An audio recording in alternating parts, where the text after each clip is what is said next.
to the Blind Model Builder. My name is Rod, and I'm the Blind Model Builder. If you are new to my channel, thanks for stopping by. I hope you like what you see. If you are a returning subscriber or someone that just comes in and watches the videos, thanks for coming back. And I guess if you like what you see, please hit the subscribe, hit the like, and send me a comment. I really like to see the comments. They give me an idea of where I'm going as far as a video and, you know, what kind of stuff you guys want to see.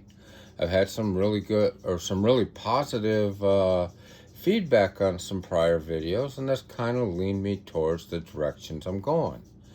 But today we are going to do the update on the Oldsmobile Buick group build.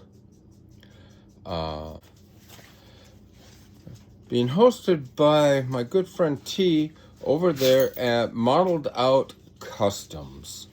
So if you guys haven't checked him out, please do. He's working on a I'm gonna say it's an Oldsmobile Cutlass, maybe the 442 FXE, I'm not sure, but the stuff he's doing to that kit is well beyond what I do, so please check him out.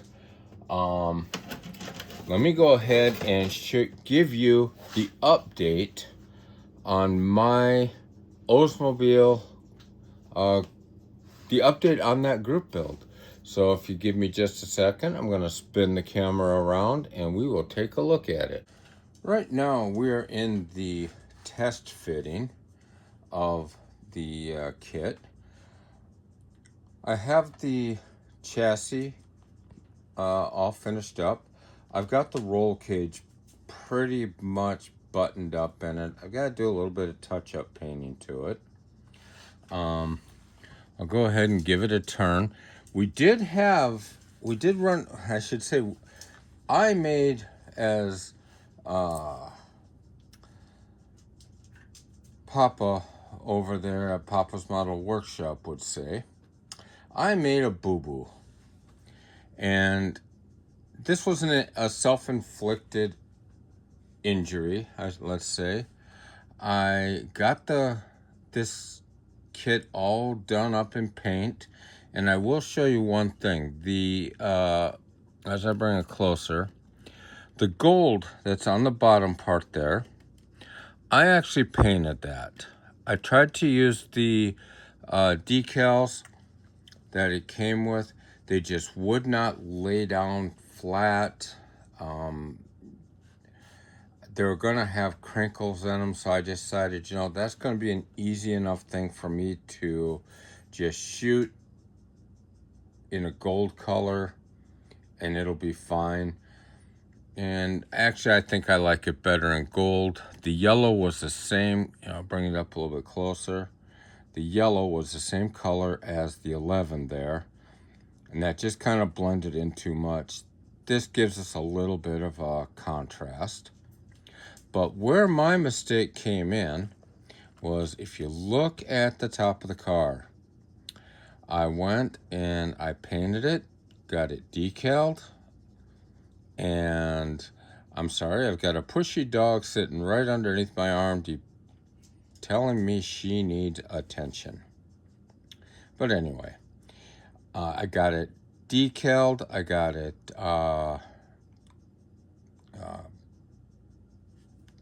clear coated, everything was going fine.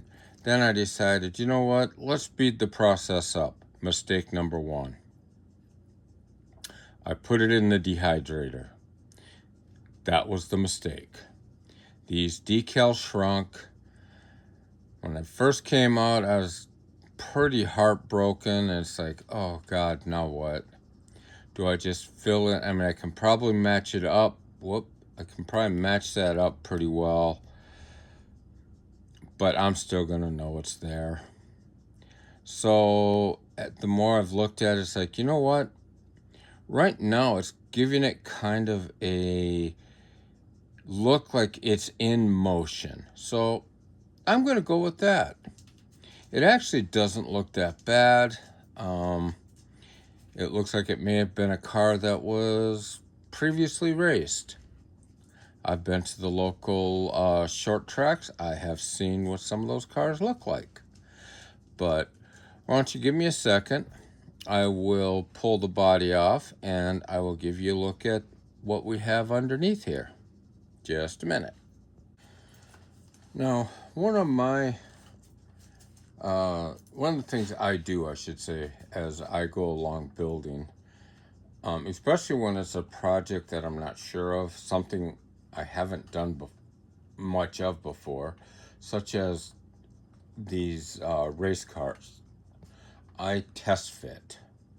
And that's what I had been doing here just prior, as I was test fitting this thing, making sure everything fit like it should, making sure I didn't have to do any finish sanding to get it to fit in properly.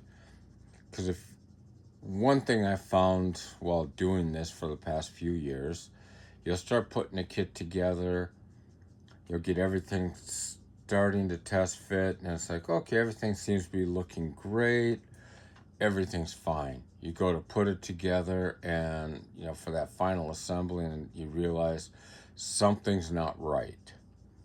And then you wind up tearing things apart, trying to figure out what wasn't right. And so, yeah, that's where I'm trying to eliminate that step of the building process. So that is why I was test fitting as I was. And I can see where my test fitting came up with a problem.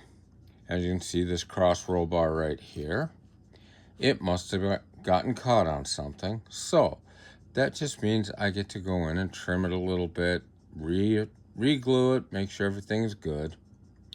But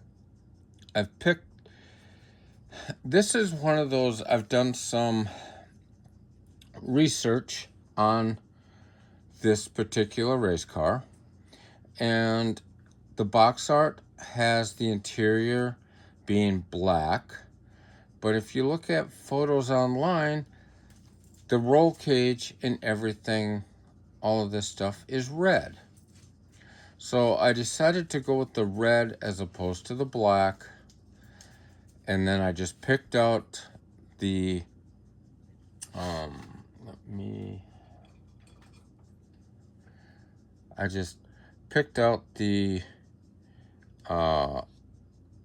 padding there and painted that semi-gloss black, and the dashboard was painted in a gloss black.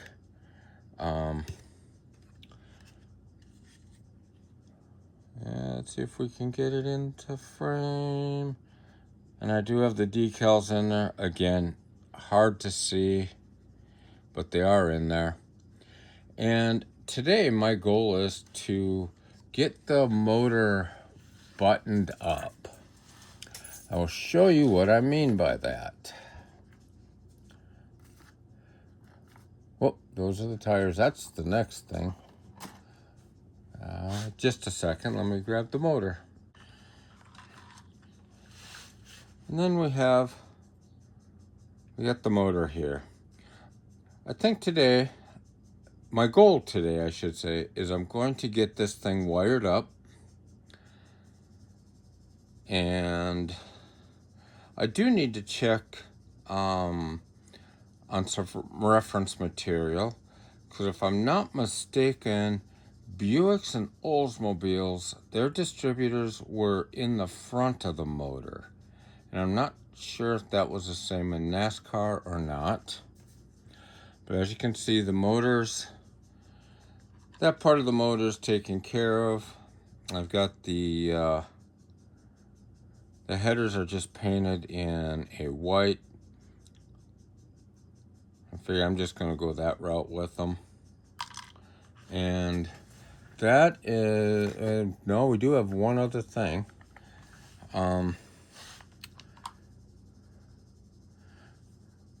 We've got the wheels.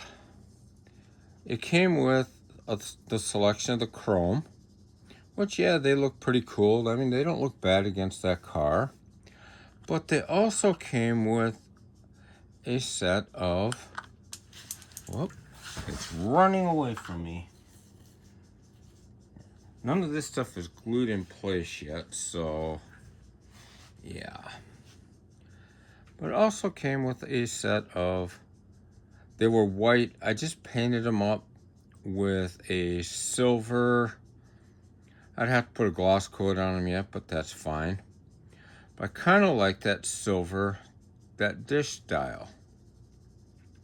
I think that's a little bit more what they ran in the 70s. Oh, out of frame there. So, yeah. That's what we have for our Oldsmobile group build so far. I'll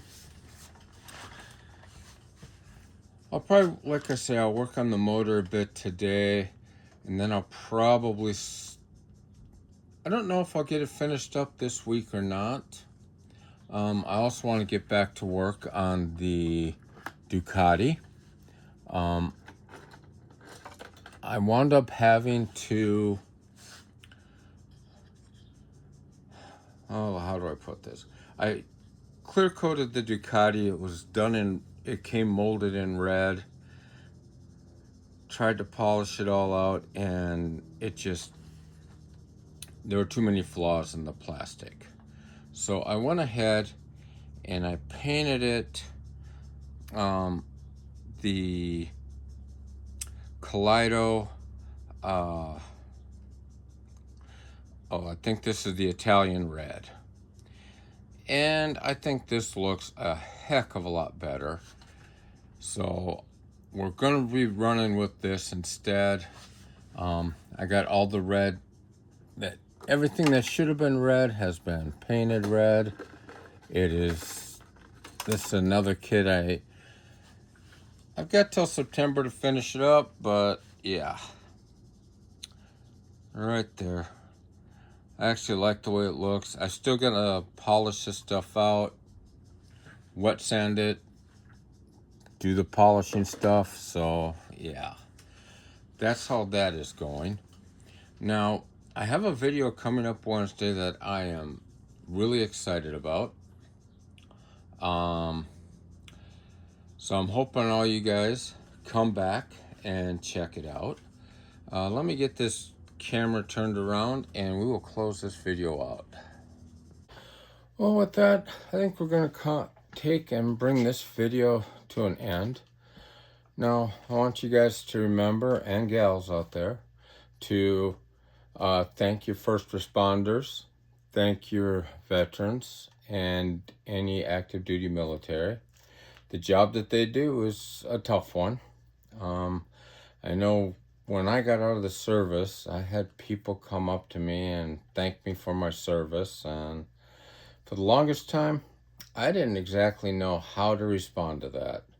It was like, thank me for what? I did my job, I served my country, and I did what was expected of me. But it's been in the last about 10 years I've finally realized that all they really needed to hear, and actually all I really needed to hear myself say, was, "You're welcome." So with that, I also want to remind you guys to, again, like, subscribe to the video. And if you guys want a shop card or would like to exchange shop cards, at the end of the video, there will be a way to connect with me. There will also be down in the link below, I will have some contact information. It's easy enough, just theblindmodelbuilder@gmail.com. Go there and shoot me out an email. Ask for a shop card. I will get one out to you. I've got plenty. I'm hoping to be honest with you, I'm hoping to run through all of them I have, so next year I can come up with new ones. So, yeah. So anyway, with that, I'm going to let you guys go. I'm going to get back to my project here. Like I said, I've got to drill that motor out, get it ready for plug wires. And let me know what you guys think. Do I go with the chrome or do I go with the silver wheels? Kind of curious to hear what you guys say. Some of you guys are probably a lot more knowledgeable about NASCAR than I am, so yeah, I'd like to hear it. So with that, I'm out of here. You guys have fun building. We'll catch you on Wednesday.